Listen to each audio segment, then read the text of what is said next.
Festo Richard Sanga atafuatiwa na Mheshimiwa Michael Joseph Mkundi. Mheshimiwa Benaya Liuka Kapinga ajiandae.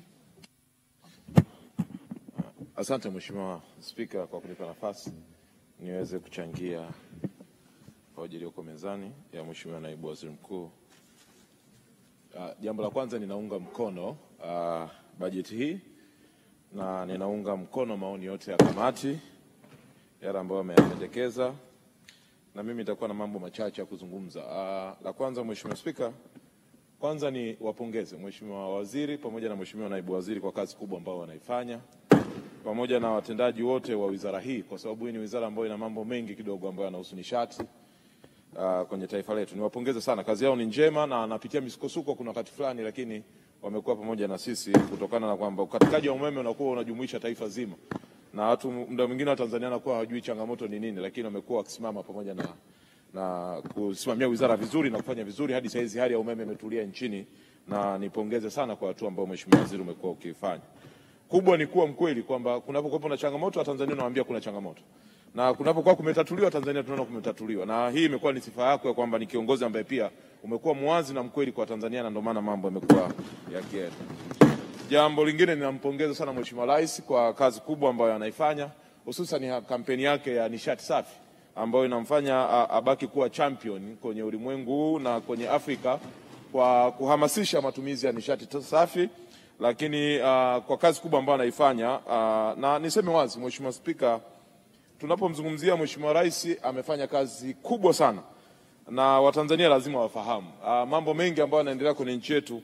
Mheshimiwa Rais amejitahidi kwa level kubwa sana. Ninazungumza tu kwa mfano tu mambo machache ambayo Rais ameyafanya. Mheshimiwa Spika, ukiangalia tu kwenye swala la usambazaji wa umeme vijijini, Mheshimiwa Rais alikuta iko zaidi ya 52%, lakini sasa amepeleka zaidi ya 100% kwenye usambazaji wa umeme vijijini. Lakini tunapomzungumzia Samia, tunamzungumzia Samia ambaye alikuta bwawa la Nyerere liko 20% na sasa hizi limekamilika, kwamba ni jitihada za Mheshimiwa Rais. Na tunapomzungumzia Mheshimiwa Rais tunazungumzia SGR ambayo ilikuwa na asilimia ya kutoka Dar es Salaam Dodoma ilikuwa na 49%. Leo unazungumzia ni 100% imekamilika. Unapomzungumzia Samia, unamzungumzia Samia ambaye makao makuu ya mahakama ambayo juzi ameyazindua yalikuwa 30% na sasa hizi yako 100%. Unapomzungumzia Samia, unamzungumzia ambaye mji wa serikali alikutwa na 20%, leo na 89% katika ujenzi. Kwa hiyo tunapomzungumzia rais, tunajua tunamzungumzia kwa takwimu, na tunamzungumzia rais ambaye amefanya kazi katika upana na ukubwa ambao kila mmoja anatakiwa ajivunie. Na tumhakikishie Mheshimiwa Rais, sisi kama wabunge na wawakilishi wa wananchi tunamuunga mkono, na uchaguzi wa mwaka huu atembee kifua mbele kwamba sisi tuko pamoja naye. Ya kwangu atakuwa ni machache sana ambayo yamejikita kwenye jimbo la Makete na wananchi wa Makete. Cha kwanza, Mheshimiwa Naibu Waziri Mkuu, nikupongeze na kamati yako na kamati ya Bunge kwa kufika Makete na kwenda kujua changamoto za umeme kwenye jimbo la Makete. Sisi Makete tulikuwa wakati tunaingia mwaka 2020 kwenye nafasi ya ubunge, katika vijiji 93 ni vijiji 32 tu vilikuwa na umeme.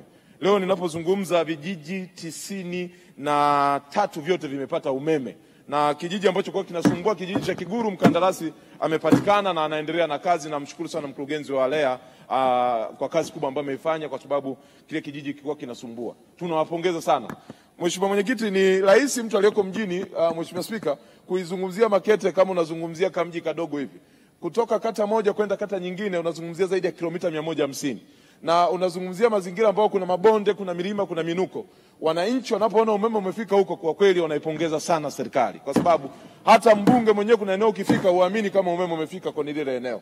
Ni kwamba serikali imefanya kazi kubwa kwenye usambazaji wa umeme vijijini.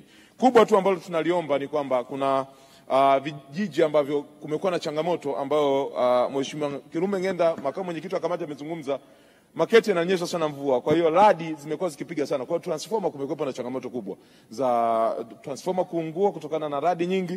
Kwa hiyo tunaiomba serikali maeneo haya ambayo yana mvua mwekeze sana kuweka mitego ambayo inaweza kaa inanasua hiyo changamoto ambayo tumekuwa tukiipata. Kwa hiyo unakuta muda mrefu wananchi wanakosa umeme kwa sababu kubadilisha transformer mara kwa mara kutokana na kuungua, kutokana na radi nyingi kumekuwa kikutusumbua kwa muda mrefu. Mathalan ni kata ya Lupira, kata ya Ukwama, kata ya Ipepo, kata Ambalache, hizi ni maeneo ambayo yamekuwa na changamoto kubwa sana. Wananchi wanaomba sana muwasogezee huduma ya kupambana na radi ili kusiwepo na kuungua kwa mara kwa transformer hizi ambazo zimekuwa zikisambaza. Lakini kingine, sisi tuna bwawa la Mwalimu Nyerere na mheshimiwa bwawa la Lumakalia, bwawa ambalo ni la pili baada ya bwawa la Mwalimu Nyerere endapo litajengwa, kwa sababu ni bwawa ambalo wewe mheshimiwa waziri wa nishati ulifika Makete na kwenye eneo ambalo maji yanapatikana. Sasa tuwaombe wana Makete, kwa muda mrefu wamekuwa wakisubiria ndoto hii iweze kutimia ya kuhakikisha kwamba mradi unaanza kujengwa, na tayari mlishaweka alama kwenye eneo ambalo mradi litakuwa linapita lile bwawa. Sasa hili eneo wananchi wamesimamisha shughuli za kiuchumi kwa takribani inaenda miaka 2 sasa wakisubiria mradi utekelezwe. Tunatamani sana muweze kutuambia na kutupa majibu ni lini fidia italipwa ili watu walipwe, wapishe lile eneo na mradi uweze kuanza kutekelezwa. Na Profesa Almanya amezungumza hapa. Moja kati ya marejeo ambayo aliyazungumza mheshimiwa waziri ulisema, kwa nini tumefika leo hapa umeme unakatika mara kwa mara au tuna shortage ya umeme nchini? Ulisema kuna wakati tujisahau kuongeza vyanzo. Kwa umeme matumizi yameongezeka, usambazaji wa leo umesambaa na umeme umekuwa matumizi yake ni makubwa. Kwa vyanzo vingi vimezidiwa nguvu. Ilikuwa ni hoja yako ya msingi sana, naamini unaendelea kusimamia hoja hiyo, kwa sababu kama tutajenga bwawa la Lumakalia pale Makete, tukaenda kuzalisha umeme kule Makambako wa upepo, tukaenda kuzalisha umeme kule Same wa upepo, tukiongeza vyanzo hivi, tunaamini kabisa kwamba tukiwa na umeme toshelevu unaweza kutusaidia, kwa sababu nchi yetu ni nchi ambayo inaelekea kuwa na viwanda na migodi mingi. Kwa hiyo tunahitaji matumizi makubwa ya umeme, kwa sababu mathalan ni mgodi kama wa Geita, gold mining ni mgodi ambao umeme wake unaotumika pale unazidi matumizi ya mkoa wa Iringa yote. Mkoa wa Iringa umeme unaotumia hawezi kufikia matumizi ambayo yanatumika kwa mwezi ndani ya mgodi wa Geita gold mining. Sasa kama migodi hiyo ikiwepo 10, ikiwepo 20, na kwa sababu madini yamekuwa kibuliwa mara kwa mara, tunatamani kuwa na umeme mwingi. Na sisi Makete tuingie kwenye record ya kuzalisha na kulifaidisha taifa kwenye uzalishaji wa umeme. Kwa hiyo wana Makete amenituma ni kuombe sana mheshimiwa waziri na Wizara ya Nishati na wataalamu wako hapa, mtusaidie upatikanaji wa umeme kwenye bwawa la Lumakalia. Imekuwa ni historia ya muda mrefu sana. Mimi toka ninazaliwa ninasikia kwamba kuna mradi huo, na mmeonyesha kwamba kuna green light inakuja ya kuanza kutekeleza mradi huo, lakini sasa ni lini wanaanza kulipwa? Tunatamani waanze kulipwa mapema ili wapishe na mradi uanze. Na sisi tumeupokea mradi ule kwa mikono miwili na tuko tayari kutoa ushirikiano. Mheshimiwa Spika, jambo lingine ni tunaipongeza serikali. Sisi Makete toka mwaka 97 tulikuwa tunatumia line ya kutokea Mbeya kuja Makete ya umeme. Lakini mwaka huu 2024 mwezi Novemba mmetubadilishia line, sasa tunachukulia Njombe kuelekea Makete.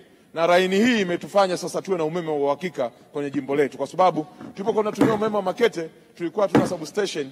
Kwa substation ilikuwepo kule Mbeya na ikawa inazidiwa nguvu.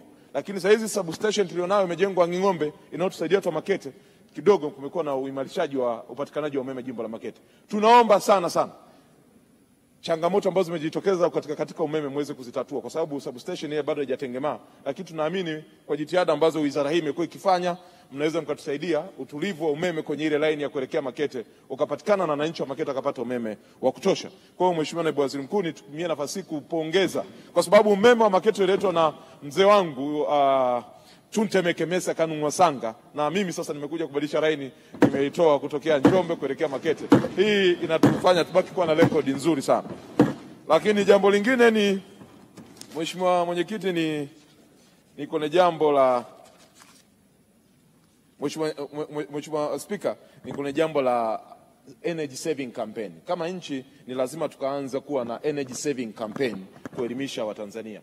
Matumizi ya umeme ni sahihi, lakini lazima tuwe na matumizi sahihi ya umeme. Watanzania wengi tumekuwa na behavior, unaweza kuwasha umeme akaacha taa zinawaka siku nzima, na maeneo mengine tumekuwa tukifanya hivyo. Ni muhimu kama nchi tukaiga utamaduni wa mataifa mengine ambavyo wanafanya kama wizara, kuwa na kampeni ya energy saving campaign.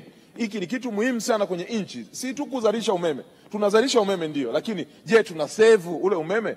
Na ndio maana teknolojia zimekuwa zikija kwamba kwa sababu ya behavior za binadamu, anatoka chumba bila kuzima taa. Watu wameanza kwenye mahoteli kufunga vitu appliances ambazo zinasababisha umeme ujizime mtu ukitoka, kwa sababu watu wanakuwa hawana utamaduni wa kutunza energy. Kwa sababu kama taifa lazima tuwe na utaratibu wa kusave energy ambayo tuko nayo, ili tuweze kuendana na mifumo ya kiuchumi, lakini na kusaidia watu wetu wa TANESCO na line zingine kuendelea kupata umeme kwa uhakika. Kwa energy saving campaign ninatamani sana iwe ni moja kati ya kampeni yenu nyie, kutoa vipindi hapo kwenye ma-TV, kutoa vipindi mashuleni, lakini kuelimisha jamii kwamba unapotoka ndani ya nyumba yako uwe na tabia hii ya kuzima taa, uwe na tabia hii ya kuzima switch, ili kuhakikisha kwamba tuna save umeme kwenye nchi yetu, kwa sababu matumizi ya umeme yamekuwa ya kihorera sana, kitu ambacho sio sahihi kwenye nchi yetu. Baada ya kusema hayo, Mheshimiwa Naibu Spika, na mimi nikutakie kila laheri.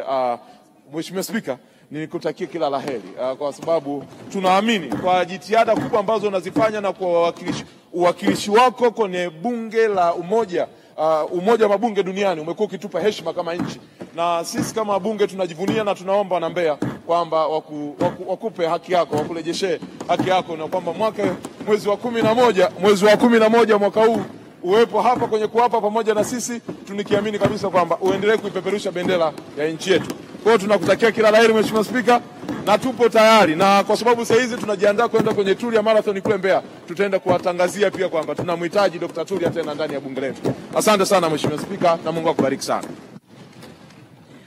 Asante sana.